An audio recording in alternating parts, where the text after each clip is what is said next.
Hello, hello. Well, this monitor, which needs, as I would say, a definite face wash and some other interventions to make it look better, definitely seems to be quite pleased to be working. So yes, another 1802. And indeed it works on both inputs.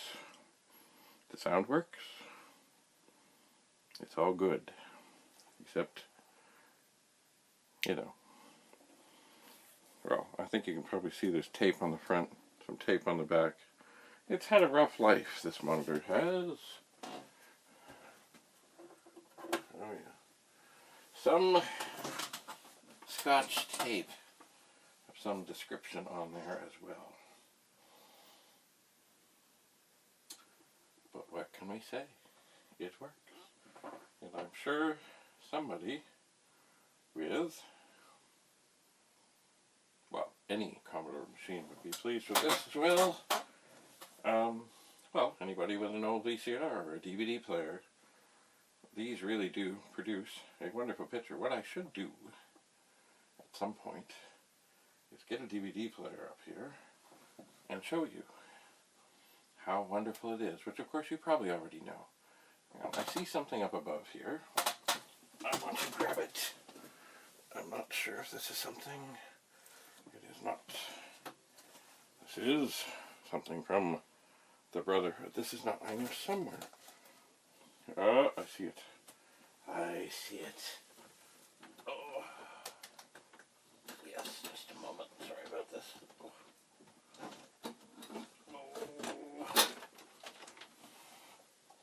Yes. This is a 3-disc set of a show that was filmed in Toronto, mostly in their wonderful studio that used to be an automotive warehouse. It's Copper, Season 2. And why am I excited about this? Well, because, as it happened, and I'll tell you a little story, quite a number of months before, maybe more than 18 months before, I had gone down to what is called, I think it's just a go-see. Not an audition. And you basically just go down and you fill out whatever little bits of paperwork. And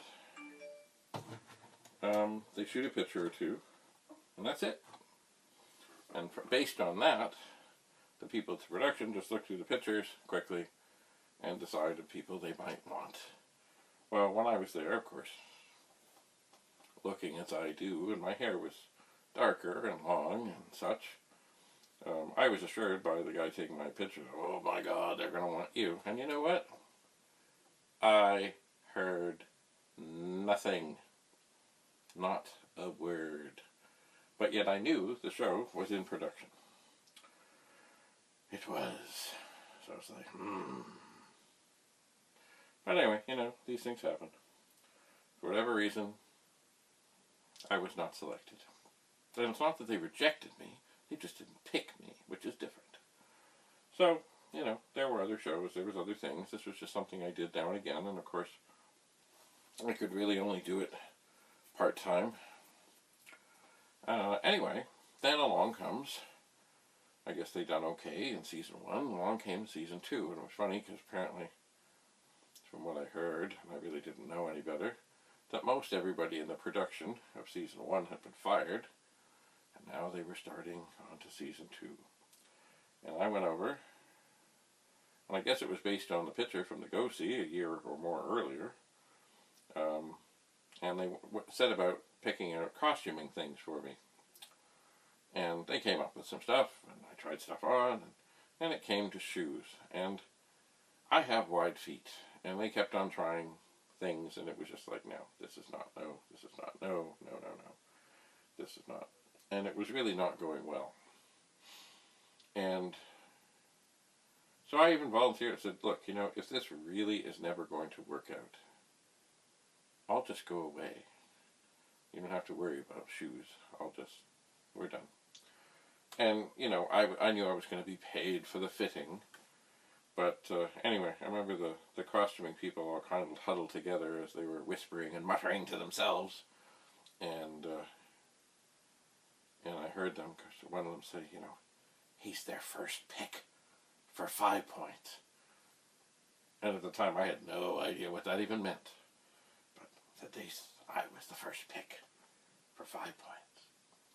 So they decided they really had to try harder. So they dug around and they found something or another. And it was, you know, not the most comfortable and such, but, it would have done. Certainly it was much better than anything else they'd had. So I said, yeah, fine, So sometime after, I got the word that they, in fact, wanted me to be a thing. They were doing something different and unique, and it made sense. They were kind of having all of the background people being, we weren't all there at the same time, by any means, but we were,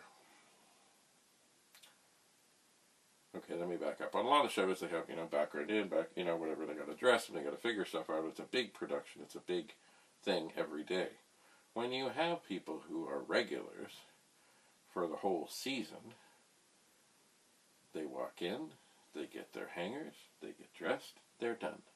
Saves time, saves money. And also, if you're shooting something that's like basically in the same neighborhood, and this in 1864 New York City, it makes sense that you would see, on occasion, some of the same people wandering through the neighborhood. So, anyway, I became a part of the ensemble background, and I met some cool people there, some of which who have sadly since died. Anyway, this was like 10 years ago now. Hard to imagine. Anyway, so here I was. I thought, oh yeah, I'll be on season 1. This would be really great. Never made it on season 1. Season 2, they couldn't get enough of me. So, I would go. And I would get into my stuff. And I would go to hair and makeup. And the makeup people would usually put some, what they call just dirt, or some kind of thing on my hands, maybe some on my face. I'd go to hair and they'd say, wouldn't touch a thing. Except one time. One time they did actually sort of tweak my hair. And it was like, afterwards, they were like, what have you done? And then they kind of, went at me again to almost put me back before they'd done anything. Hi, Penny. How are you doing? Anyway, so you know what I think I will do to show you this is I will look for a DVD player, and I know I have one around. This is a DVD, right? Yes, it's a 3-disc DVD set. And I will show you what a monitor like this displays such things like. And who knows, maybe I'll even try and find a scene or two that I'm in. Perhaps. Anyway, sadly, the show only lasted 2 seasons. And I don't think it was having an incredible following, but it had a loyal following. And the other thing was that there was another show put on by the BBC, or BBC America, that was doing better, called Orphan Black, and it seemed to be doing better, so I think they tried to throw more resources and other things at it, rather than keep 2 shows going, which was sad, because you know what, they had spent literally millions of dollars on the sets, and when you walked into that old automotive warehouse, it was like when you went down the streets, it was like being in New York in 1864. It was something. And it was very well laid out. And each side of most buildings had 2 uses. Or, sorry, if you were in the front of one building that was a store, the back was another store, because it was on another street, even though it was the same building. But, it was very well thought out, very well put together, and really special. And it is sad to think that all of that, millions of dollars of work, was probably crushed up and thrown in a dumpster, or many dumpsters. Oh well, 'tis the way it is. Anyway, I will look and see if I can find myself. I know I'm in some of the episodes, and for a while I had little bits saved on PVR, but then the PVR hard drive died, and well, Anyway, so, yeah. So back to this monitor. It's an 1802. Note the rainbow, just like the Commodore 16 and the Plus 4. And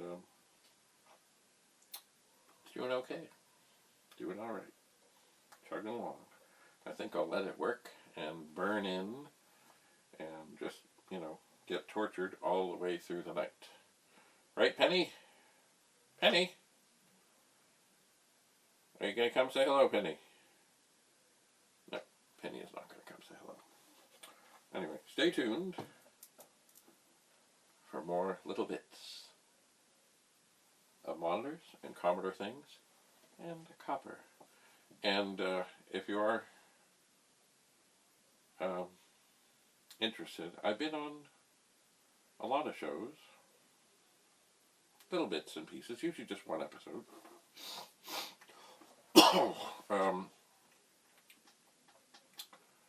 Let me think. What's one that's come out that I can tell you about? Reacher. If you have whatever station it is, and it might be Amazon Prime, and I'm not sure, that you can see Reacher in the third episode of the first season of Reacher. There's a scene in a bar where this guy punches somebody. Hello, Penny. And such. Anyway, here and there I can be seen, especially as he is leaving the bar. I'm sitting there, I'm in overalls, I'm in my typical black leather hat as like a restaurant / bar patron. And there I am. That's what we background people do. We're in the background. And in terms of the show, are we really important? No, but you can't. I mean, they fill as much of the screen as they can with all kinds of other things, but sometimes you just gotta have people.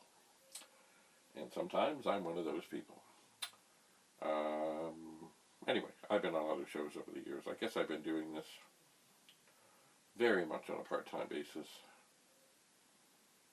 since maybe 2008. Maybe. Possibly. Maybe. I don't remember the first. But sometime I'll tell you more of all of this. Anyway, so the monitor continues to be tormented.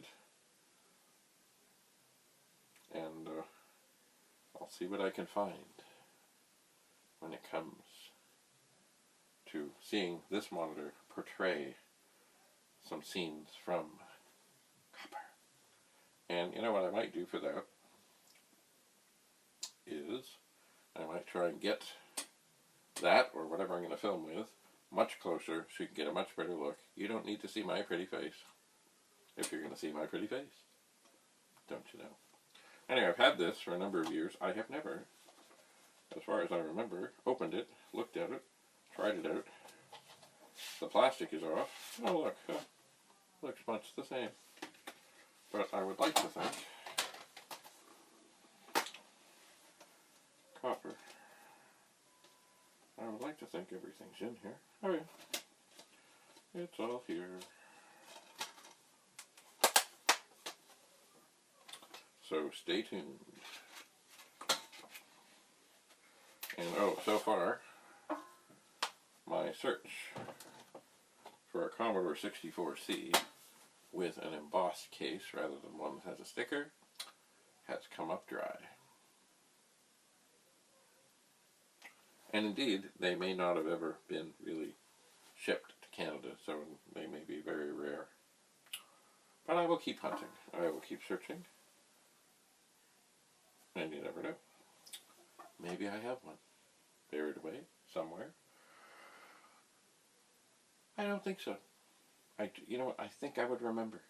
But, you never know, you know. Anyway. Thanks so much for coming. Stay tuned for more exciting episodes. I will be testing more monitors. As I think I said, there is a fellow who needs a bunch for a special project. And I have a bunch. So, that works nicely. It does. Anyway, onward. Thank you. Thank you very much.